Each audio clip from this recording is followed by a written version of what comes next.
अस्सलाम वालेकुम नाजरीन, प्रोग्राम टैक्स और अवाम के साथ मैं हूं अफजल अयूबी। नाजरीन, जैसा कि आपको मालूम है, हुकूमत नई एमनेस्टी स्कीम लाना चाहती है ताकि सनती सेक्टर को फ़रोग दिया जा सके और जो टैक्स से मुतल्लिक़ पेंडिंग केसेस हैं, जो पेनल्टीज़ वगैरह के, उनको भी ख़त्म किया जा सके। एमनेस्टी स्कीम कैसी होगी, इस हवाले से वज़ीर-ए-आज़म पाकिस्तान इमरान खान ने ताजरों से सिफारिशात भी मांगी हैं और तमाम स्टेक होल्डर से भी। एमनेस्टी के हवाले से आज हम बात करने जा रहे हैं। हमारे साथ स्टूडियो में मौजूद हैं मंशा सुखैरा साहब, आप साबिक सदर हैं लॉ टैक्स बार के। उनके साथ मौजूद हैं फैसल इकबाल ख्वाजा साहब, आप सीनियर चार्टर्ड अकाउंटेंट हैं। उनके साथ मौजूद हैं मामून निसार साहब, आप एडवोकेट हैं और टैक्स एक्सपर्ट भी हैं। नाज़रीन, से पहले कि हम अपनी गुफ्तगू को आगाज़ करें, देखते हैं माहिरीन इस हवाले से क्या कहते हैं। बिस्मिल्लाहिर्रहमानिर्रहीम। आजकल दोबारा से ख़बरें गर्दिश कर रही हैं कि हुकूमत वक्त एक नई एमनेस्टी स्कीम देने जा रही है। ज़रूरत इस अमर की है कि जो साबका एमनेस्टी स्कीम्स आई हैं उनका एक बड़ा माहिराना तज्ज़िया किया जाए, उनकी कामयाबी या नाकामी की वजूहात का बड़ा तफसीली जायज़ा लिया जाए और फिर उसके मुताबिक जो है नई एमनेस्टी स्कीम दी जाए ताकि उसका आवाम को भी फ़ायदा और हुकूमत को भी, हुकूमती रेवेन्यू को भी फ़ायदा हो। मैं गवर्नमेंट को ये एडवाइस करना चाहता हूँ, ये कहना चाहता हूँ कि माजी में भी एमनेस्टी स्कीम्स को अनाउंस किया गया लेकिन उसका कभी भी कोई फ़ायदा नहीं मिला, सिवाय जो एग्जिस्टिंग टैक्स पेयर है उनके हकूक़ को तलफ़ किया गया। आपके प्रोग्राम के तवस्सुत से ये रिक्वेस्ट है कि एमनेस्टी स्कीम अगर लाना चाहते हैं, वो तो ऑलरेडी एक एमनेस्टी स्कीम लॉन्च की हुई है। अगर आप इनकम टैक्स ऑर्डिनेंस देखते हैं, उसकी क्लास 86 है, वहाँ पे सेक्शन 111 को उन्होंने इम्यून किया हुआ है कि जो बंदा नई इंडस्ट्री लगाएगा ग्रीन फील्ड इंडस्ट्री स्कीम के नाम से, हम उससे नहीं पूछा जाएगा।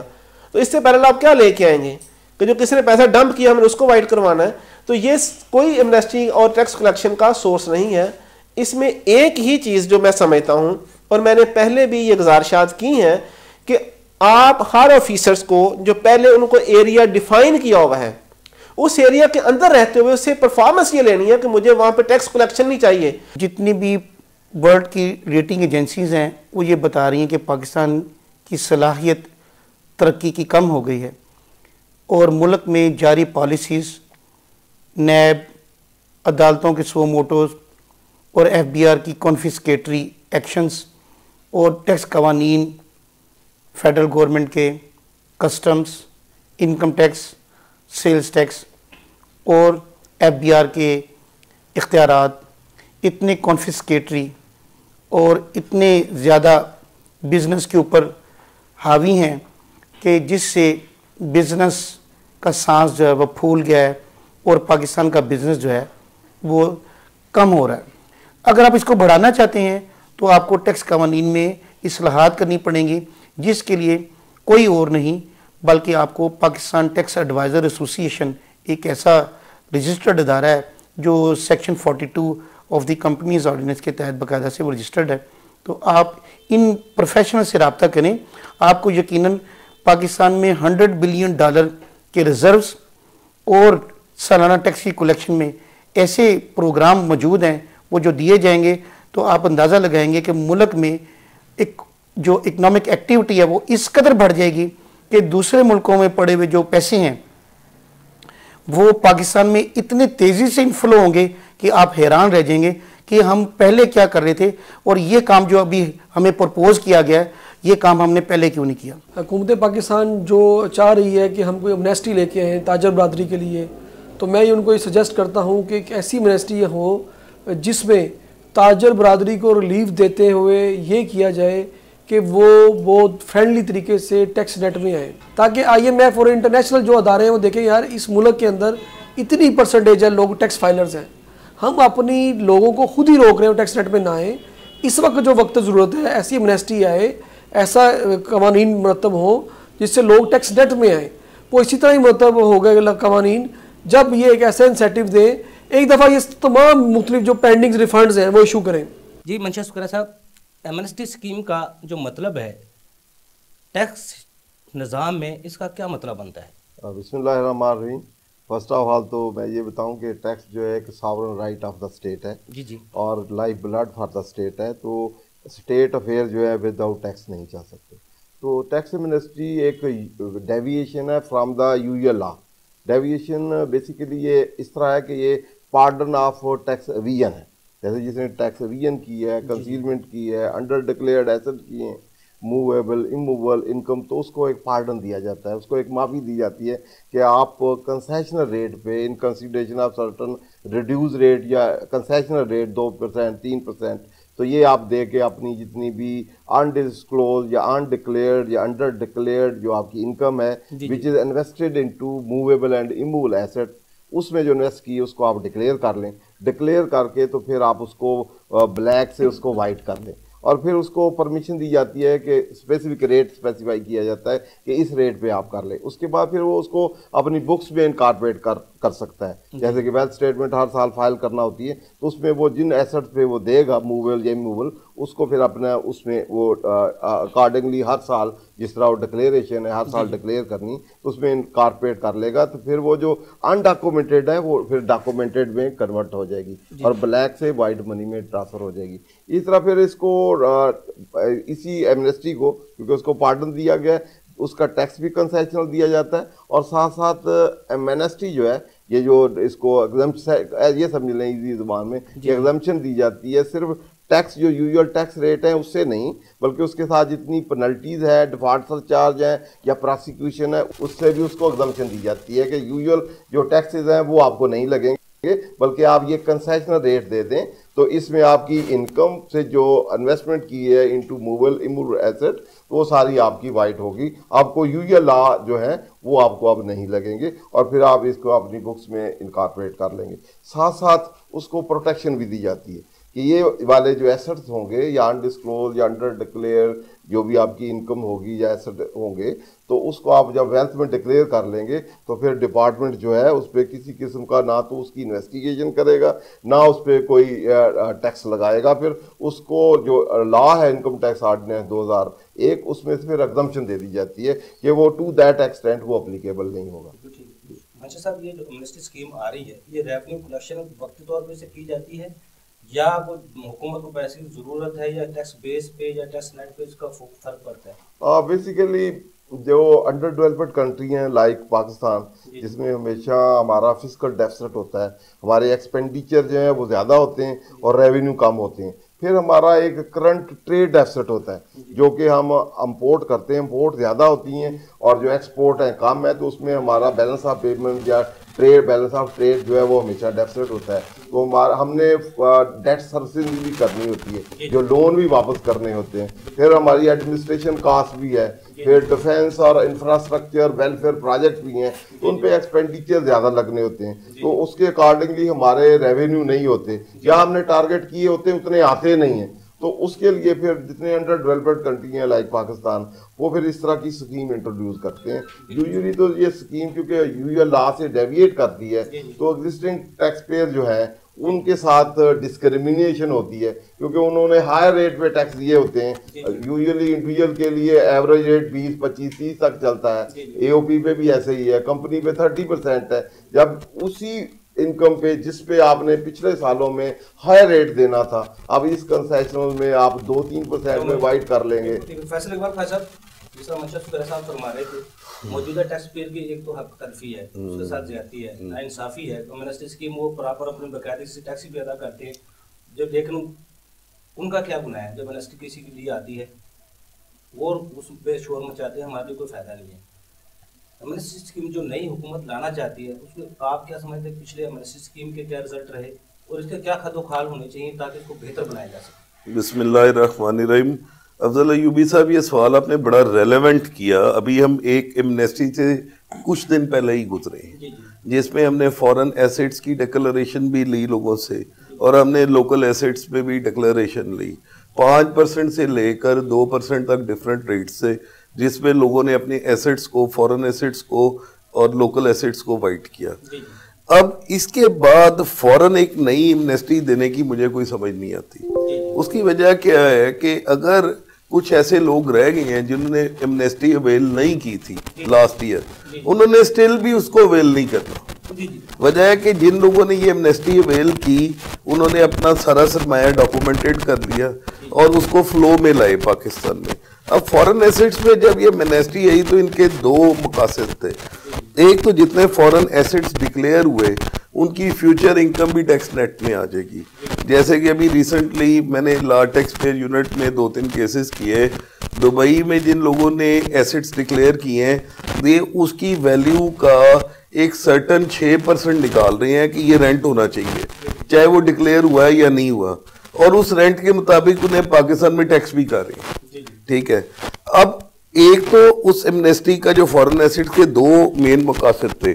एक तो जो पूरी दुनिया में पाकिस्तानियों के अनडॉक्यूमेंटेड एसेट्स हैं वो डॉक्यूमेंट हो जाए और नजर आए। दूसरा, उनसे रिलेटेड जो इनकम है उसको पाकिस्तान में टैक्स किया जा सके, क्योंकि जो रेजिडेंट पर्सन है बाय डेफिनेशन उसकी वर्ल्ड इनकम टैक्सेबल है। उसमें डबल टैक्सेशन ट्रीटी का लोग सहारा तो ले सकते हैं, लेकिन ज़्यादातर लोगों ने ये एसेट्स बनाए हुए हैं वहाँ पे जो कि एमनेस्टी हेवंस हैं।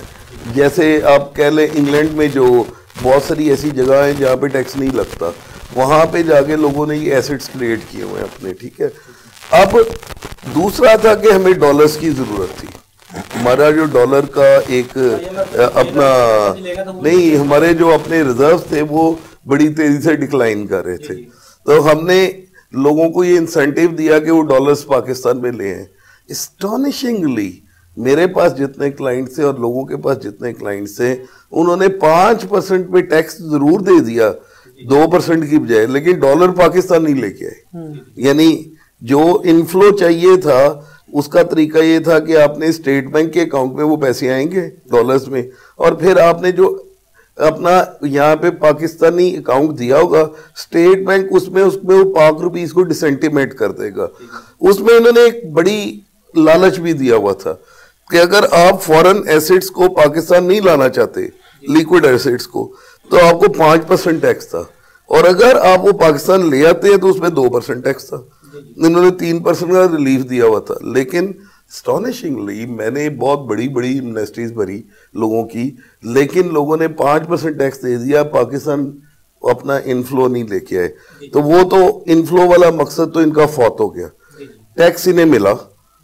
लेकिन मेरा सवाल ये है कि एक लेजिटिमेट टैक्स पेयर जिसका रेट स्टार्ट होता है 5% से और हायर स्लैब में वो 30% तक चला जाता है, जैसे मुझे और मंशा साहब को शायद 30% टैक्स लग रहा है, ठीक है, उसका क्या कसूर है?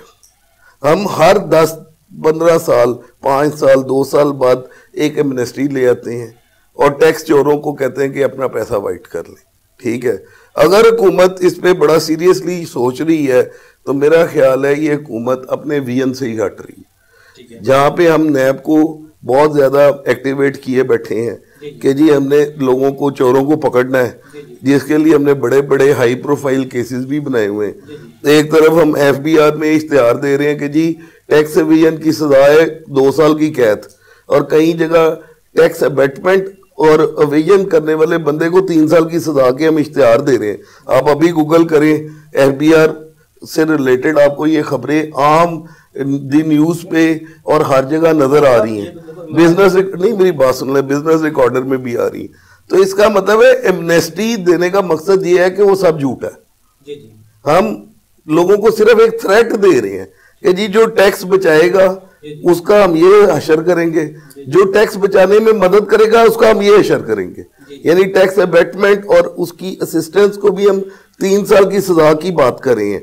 अभी आप गूगल करें, मैं आज सुबह पढ़ रहा था, ठीक है। उसके साथ ही जब हम एमनेस्टी की बात कर देते हैं तो ये एक ड्यूल फेस नजर आता है, जिसमें हम किसी तरह भी टैक्स चोरों को पकड़ने में सीरियस नहीं है, या हमारी कैपेसिटी नहीं है। आप बात करते हैं 214D में स्टिल 8 लाख केस पेंडिंग है, क्यों है? सवाल ये है कि जब हमने कहा जी 3 हमने वो बना दिए, स्लैब बना दिए कि जी अगर फॉर एग्जांपल आपको कोई टैक्स नहीं है, आप 20,000 रुपया प्लेंटी दे और 214D बंद करवा ले जाके, ठीक है। यहां तक हमने लोगों को फैसिलिटेट किया। इसका मतलब है कि वो आदमी 20,000 देने में भी जो है वो राजी नहीं, ठीक है। तो फिर टैक्स कहां से कलेक्ट होना है? आप एमनेस्टी देंगे, उसकी इश्तिहारबाजी करेंगे, इश्तिहारबाजी पे पैसा लगेगा हुकूमत का, तो नेट रेवेन्यू जो कमाए हैं, जब मैं उसको उसकी मार्केटिंग के साथ नेट ऑफ करता हूं, मैं तो चार्टर्ड अकाउंटेंट हूं ना, तो मुझे कोई खातिर खा फायदा नजर नहीं आता। हुकूमत को कोई और स्टेप लेने चाहिए ताकि टैक्स बेस बढ़ सके। ख्वाजा साहब, इसमें मैं सिर्फ बात जो ऐड करना चाहता हूँ, इसमें ताजिर हजरात ने जो मुलाकात की वज़ीर-ए-आज़म पाकिस्तान से, उनका ये मौक़िफ़ था ताजिरों का, ये सनती एरिया को हम चलाने के लिए संतकारों पर पैसे हैं, वो हम चाहते हैं उसको वाइड कम कर ले, हमें कोई इख्तियार दिया जाए। अभी 1 साल ही गुजरा है। मैं थोड़ा सा बेसिकली लॉ में इटसेल्फ एमनेस्टी इनबिल्ट है। नंबर 1 तो सेक्शन है 111(4) सुन रहे ना, उसमें बाहर से आप फॉरेन करेंसी 10वीं के पहले लिमिट ही नहीं होती, बाहर से फॉरेन करेंसी जितनी मर्जी लाएं, इधर आप इनकैश करवाएं और सर्टिफिकेट दें और वाइट कर लें, जितनी मर्जी वहाँ कर लें। दूसरा क्लास है 86 जो उसमें है ग्रीन फील्ड इंडस्ट्री। आप एज ए इंडिविजुअल, आप as a OP, as a company, आप ग्रीन फील्ड और जितना मर्जी लगाए आपको पूछा ही नहीं जाएगा, ऑलरेडी है और भी डाली जा सकती है। उसी तरह की 86 की क्लास फेडरल गवर्नमेंट के पास पावर है अंडर सेक्शन 53 के पार्ट 4 ऑफ सेकंड शेड्यूल में किसी इस तरह की एसेट रिमूवल सारे डाले जा सकते हैं, या इंडस्ट्रियलाइजेशन के लिए, या ट्रेड प्रमोट करने के लिए, या कॉमर्स प्रमोट करने के लिए वो इन्वेस्टिंग इनबिल्ट की जा सकती है। ऑलरेडी है 19 तक है, उसको आप आगे बढ़ा दें। इंडस्ट्रियल तो ऑलरेडी है, और फिर आगे भी थोड़ा सा देख लें, जो इंडस्ट्री आप लगाएंगे फिर आगे 100% टैक्स क्रेडिट भी है। अगर एक तो इंडस्ट्री है कि इन्वेस्टमेंट जितनी करेंगे उस पर कोई पूछा नहीं जाएगा। दूसरा, अगर आप इंडस्ट्री में लाएंगे तो 65D क्लास है, वो भी 19 तक है, 21 तक है, तो उसमें आपको 5 साल तक कोई टैक्स ही नहीं लगेगा, हर साल टैक्स क्रेडिट होगा। तो सारा कुछ तो अवेलेबल है, उसको आगे एक्सटेंड कर लें। एमनेस्टी तो इनबिल्ट है, इंडस्ट्रियलाइजेशन। इसी तरह आप कॉमर्स और ट्रेडिंग को भी दे सकते हैं, वो भी आप उसके अंदर बिल्ड कर ले और हमेशा रहेगी। और नॉन प्रोडक्टिव एरिया में ना लगाएं, प्रोडक्टिव को आप ला के अंदर इनबिल्ट कर दें। मंशा साहब, आप खतोखाल मैं आपसे दोबारा पूछता हूँ आगे, लेकिन मामून साहब आप रोजाना फेस करते हैं डिपार्टमेंट को, आपकी नज़र में आपने ये बताना कितने केसेस पेंडिंग हैं जो प्लेंटीज के ज़्यादातर हैं, जैसा ख्वाजा साहब ने बताया 214D के 8 लाख से ज़्यादा केसेज हैं, और दूसरे भी विद होल्डिंग के भी हैं, ऑडिट के भी दूसरे कितने, आपकी नज़र में कितना रेवेन्यू जो स्टक हुआ है बिहार का हुकूमत का, अगर इनमें कोई हुकूमत रिलीफ देती है एमनेस्टी की सूरत में, किसी सूरत में कोई फ़ायदा हो सकता है हुकूमत को? पहले तो यूबी भाई मैं आपका शुक्रिया अदा करना चाहूँगा कि इतने सीनियर के साथ मुझे आपने बुलाया, मंशा साहब, फैसल भाई, ये लोग इतने सीनियर लोग हैं कि मेरी कोई भी रिकमेंडेशन है सूरज को दिया दिखाने वाली बात है। मगर इनके बहुत से अच्छे पॉइंट मंशा साहब ने शेयर किए और फैसल भाई ने बहुत अच्छा इसका एक्सप्लेन किया। इसमें मैं बड़ी नॉमिनल सी एडिशन है ये करना चाहता हूँ कि पहली तो बात जो मुझे ब्रेक वापस आप जवाब देते हैं। छोटा सा कमर्शियल ब्रेक हमारे साथ रहेगा।